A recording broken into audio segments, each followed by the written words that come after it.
মা বাবাকে পরিচয় দিবে না, বাবা মাকে পরিচয় দিবে না, মা সন্তানকে পরিচয় দিবে না, সন্তান মাকে পরিচয় দিবে না।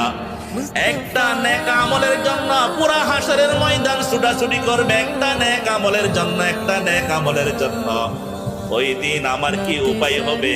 মালিক যদি আমাকে বলে তোমার ঈমানের মধ্যে, তোমার আমলের মধ্যে শিরিকের গন্ধ আছে, তোমার আমলের মধ্যে বেদাতের রং আছে, বেদাতের গন্ধ আছে, তোমার ঈমানের মধ্যে ভেজাল, তোমার আমলের মধ্যে ভেজাল, তোমার আমল কবুল হবে না, তোমার ঈমান আমার কাছে কবুল নয়, এই বলে যে আমার ঈমানটা ফেরত দিয়ে দেয়, তখন আমার কি উপায় হবে? তখন আমার কি উপায় হবে? এবার আল্লাহর বান্দার কথা শুনে সবার চোখে পানি। এ দোস্ত, ঈমানকে আল্লাহ পাকের কাছে কবুল করাবার, আমলকে আল্লাহ পাকের কাছে কবুল করাবার